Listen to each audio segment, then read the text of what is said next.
In the year 1947, India secured its political independence, but the psychological reality of the post-colonial subject remained deeply ruptured. The central tension for citizens became how to forge a cohesive identity atop the surviving architecture of colonialism. The forces splintering this identity were structural. Individuals had to navigate an imposed colonial language, entrenched caste hierarchies, strict patriarchal expectations, and rapid geographic displacement. In response to this fragmented landscape, modern Indian English poetry evolved into a rigorous technology of resistance, a toolset actively used to dismantle inherited norms and reconstruct the self. We can map this reconstruction by examining the specific mechanics used by 5 poets: Nissim Ezekiel, Meena Kandasamy, Pravin Gadhvi, Kamala, and Rachna Joshi.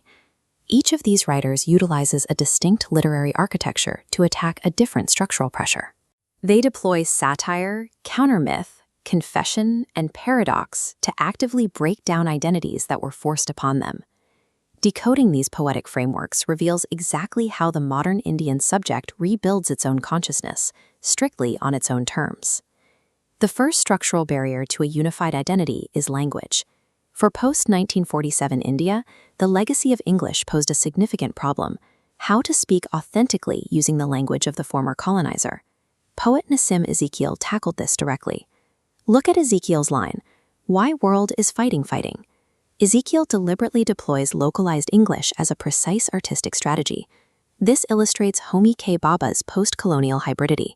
Standard British English is intercepted by indigenous speech patterns, creating a hybrid form of communication. Ezekiel weaponizes this localized language to perform a gentle but highly surgical satire.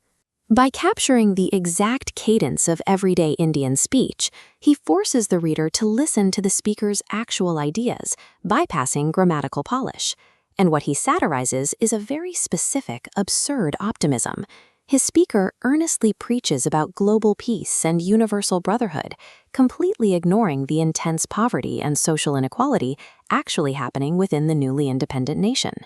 Ezekiel's hybrid language proves that a colonial inheritance doesn't have to be passively imitated.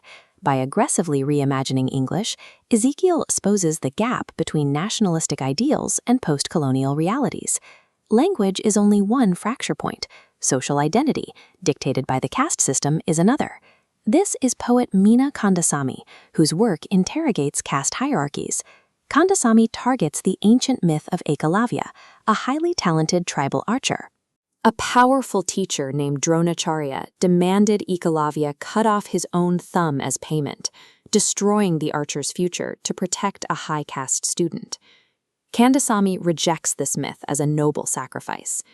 In this blueprint, she maps the ancient story directly onto modern institutions.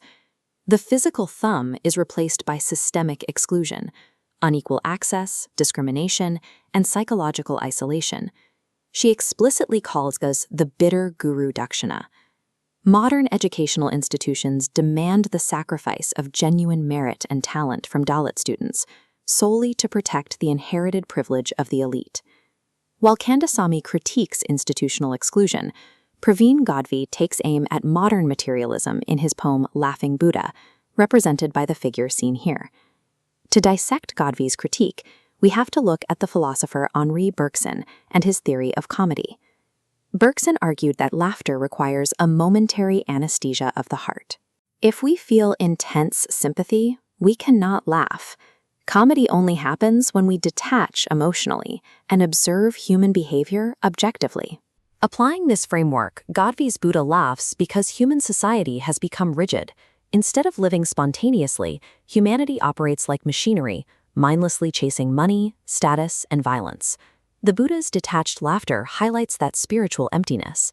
Though their methods differ, Kandasamy's countermyth and Gadhvi's Bergsonian laughter function as corrective forces. They expose different systems of oppression so they can be recognized and dismantled.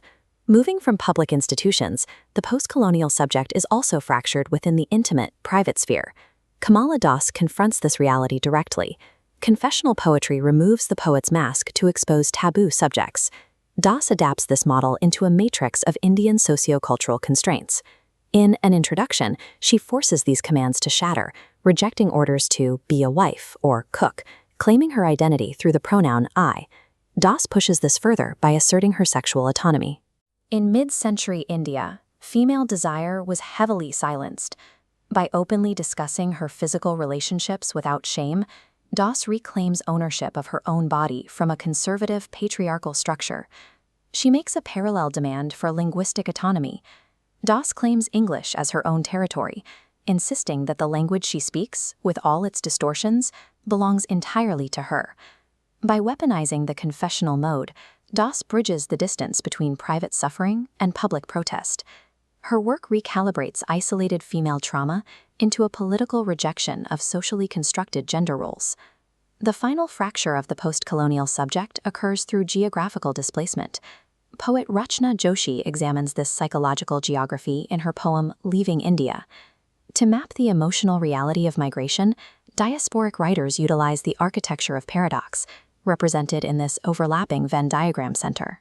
Physical departure from a country guarantees its emotional internalization. The foreign land provides economic freedom, but simultaneously generates cultural alienation. Memory itself splits into a dual force.